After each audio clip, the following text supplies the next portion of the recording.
asalaamaaleykum Alaaji Suluxu Njaay nuyu naa la. waaleykum salaam maa ngi lay fay booy. waa père ñoo lay dalal si Lego Entertainment ak jeu concours bi nga xam ne mu ngi tudd 3 questions 100 000 francs. 3 questions ñaar fukki junni. voilà exactement dañu lay poser 3 questions soo trouver lépp léegi ñu jox la 100 000 francs. 100 000 francs nga wax de booy ñaar fukki junni. mais bien sûr ñaar fukki junni père.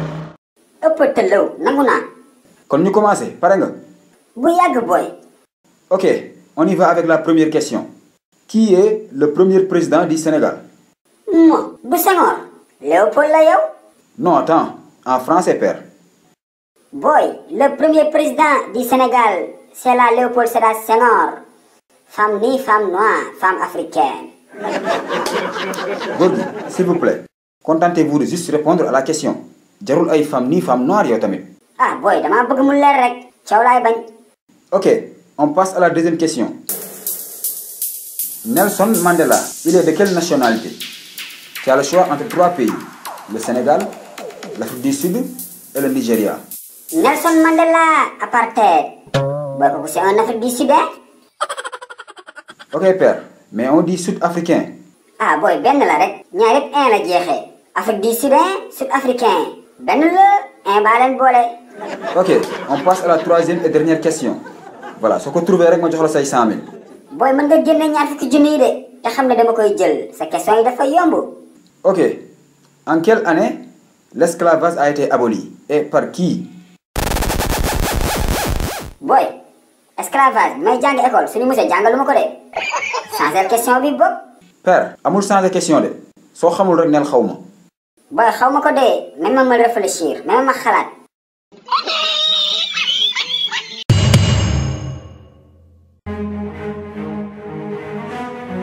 asalaamaaleykum papa tur bi naka la. Alaaji Suluxu Njaay la boy. waa Suluxu ginnaaw bi ñu la nuyoo. mais boy bul ma wax Suluxu yow tamit man sa morom mu baay laa. am naa doom bu la mag de. sama taw bu góor mën na laa duma ba toog sa kaw. waa père maa ngi jégalu yow tamit dama juum rek. ah moo gën de man sa baay laa dama woo tonton wala nijaay. ok père maa ngi jégalu. waa gis nañu nga dawee sa kër ba fii Lego Comedy Sénégal nga ni dafa am benn message boo bëgg a jàllale. waaw boy accident bi am fële si route des Niayes bi ginnaaw Koumpentoum côté mbëlëxteen yooyu en face gin gi neew rek boy chauffeur boobu xamul dara. mais père attends yow benn accident wax nga ci 4 lieux yu bokkul accident bi fu mu xewee exactement route des Niayes wala Koumpentoum wala mbëlëxteen wala gin gi neew.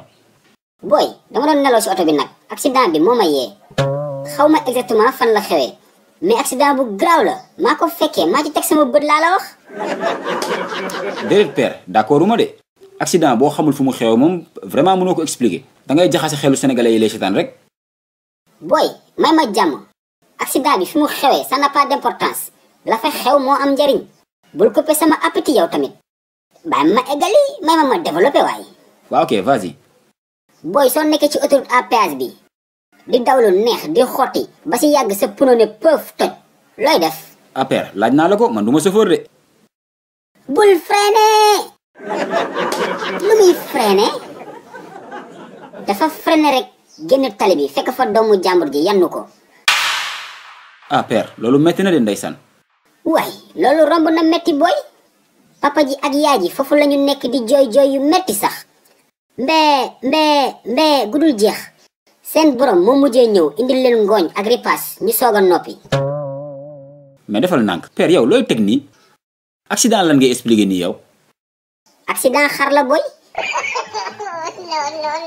benn mbote la benn camion tël fële. père nga baal ma ci kàddu yi de mais yow da nga ñu yàpp yow suñu temps bi nga ñu pertal yëpp ndekete ay accident xar nga ñuy wax ah père non waay. boy yow mi yaa ñu yab nag yow da nga xeeb xar yow bu dul woon xar kon tabaskee nañ la bu yàgg boy xar dañ ko war a jox valeur am ci société bi. t'as jamais entendu parler de suppu yeelu mbote bés boo naanee si ñeex mi xam ne lépp dëgg la xanaa mosuñu la suppal yeelu mbote boy xar dafa am valeur bi. respect pour les moutons respect pour les brebis respect pour les agneaux respect pour les moutons respect pour les brebis respect.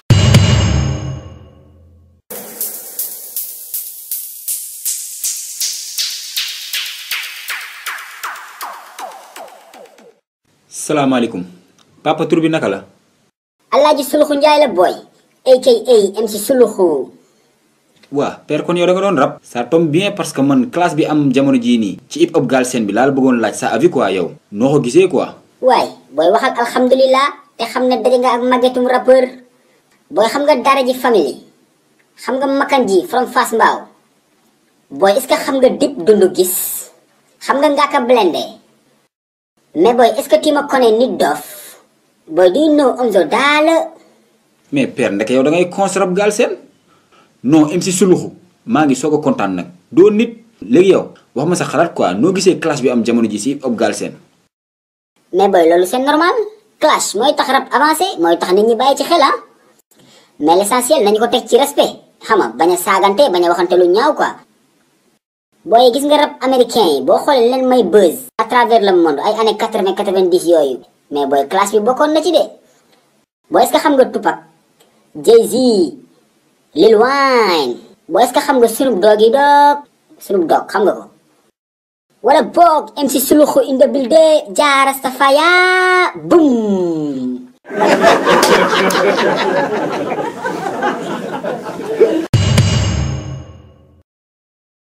waaw asalaamaaleykum ancien combattant maa ngi lay nuyu. mais boy pourquoi nga naan ma ancien combattant. waaw mais père xanaa nekkatoo ancien combattant nag.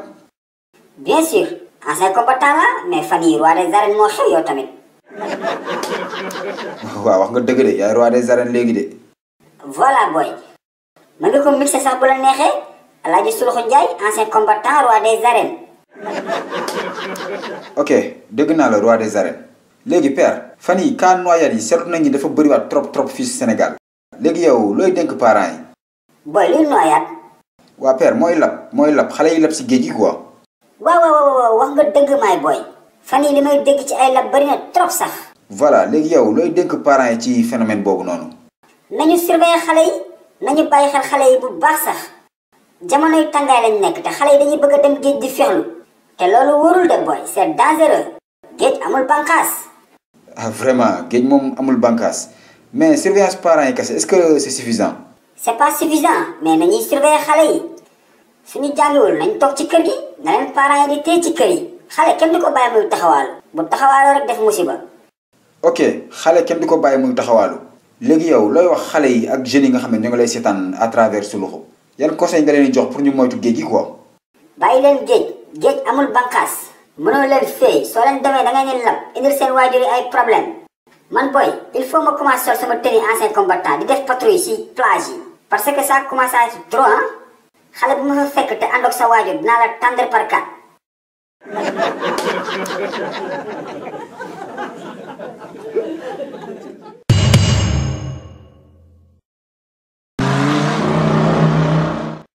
waa asalaamaaleykum góor gi ginnaaw bu ñu la nuyoo ñu bàyyi la nga nuyoog sénégalais yi lay seetaan. boye defal nànk tey doo ma posé de tey man maa lay njëkk a posé may ma laaj la benn question ba pare.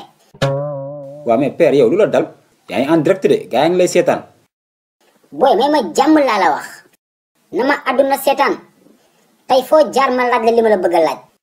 waaw ok amul problème vas-y maa ngi déglu. yow booy yow am nga soxna. waa père am nga soxna mooy lan. booyee xoolal bul ma fontoo dafoo jëne jàpp la yaa gën a xam li ma la wax ma ni ndax am nga jabar.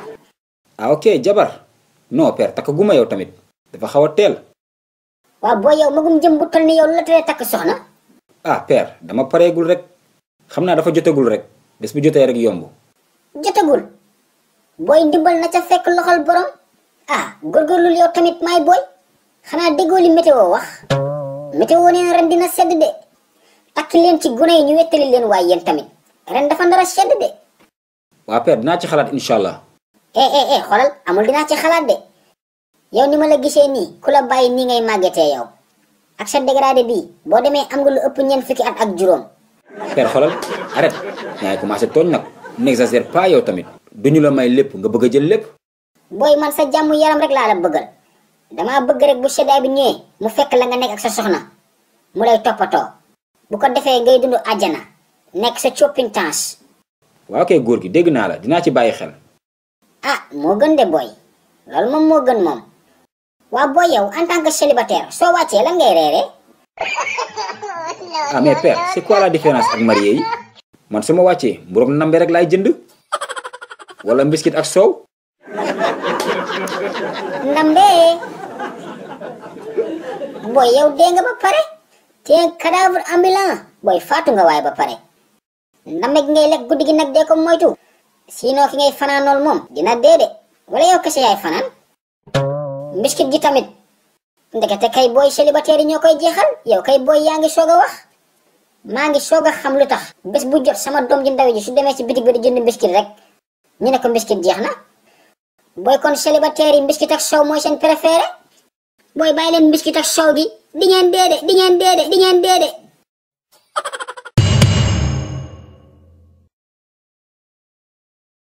waa asalaamaaleykum góor gi maa ngi lay nuyu. waaleykum salaam maa ngi lay fay boy. waa ma bàyyi la nga nuyoog sénégalais yi lay seetaan. salaamaaleykum maaleykum salaam Sénégal. ok looloo sa nuyoo. waaw boy. waa ok léegi ñu jàll ci question bi. waa père dañoo constaté ne semaine yu mujj yi cas coronavirus dafa yokkaat quoi fii ci Sénégal. voilà ba président sax mi ngi wax sénégalais yi pour ñu respecter mesures yi quoi. pour ñu arrêter rassemblement yi aussi. yow loolu lan moo ci sa xalaat. booy gis nga coronavirus bu doon nit man maa jël samay responsabilité ñu boole ma ak moom ma duma ko duma yu metti wulli ko ba mu nooy nepp sax.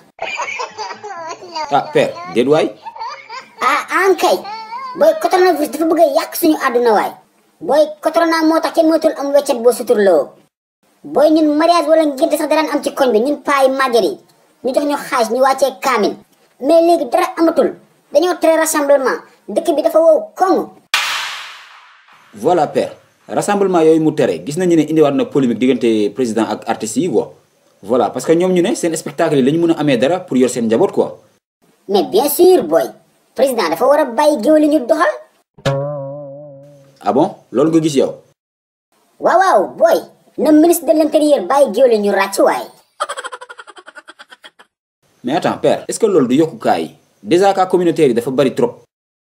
waaye booy may ma jàmm ngaan ma ay cas communautaire yi dafa bari atum 2020 bi yëpp coronavirus daf noo xoj toog suñu kaw ne duñu wàcc lànk bañ a wàcc la def waaye décembre bi rek moo des ci 2020 bi nañu président bàyyi ñu tëj kaani paccal li ngombo waaw waaw fël-fëlaale sànneeku def lu ñu saf waaye dañoo sonn waaye booy le stress va nous tuer ah.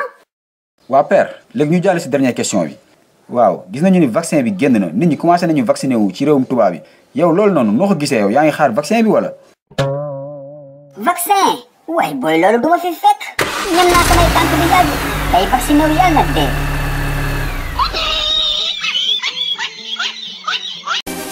xew-xew amatina de xale yi seen livre les courses de Suluxu ñëwatina tome 2 ak tome 3 bi génn na de waaw te bii ba dafa ànd ak lu bees tak non seulement dañu yokk page livre yi ba 60 waaye dafa amaale ay question de compréhension pour améliorer intelligence xale yi livre Suluxu bu bees bi am na solo de mani ku gaaw la def commande doo am si livre yi de xale yi gaaw leen woo seen papa ak seen yaay ñu defal leen commande si numéro boobee ngeen di gis man moom defal naa commande sama doom ak samay jarbaat yàgg na ku yéex ñaar gaaw leen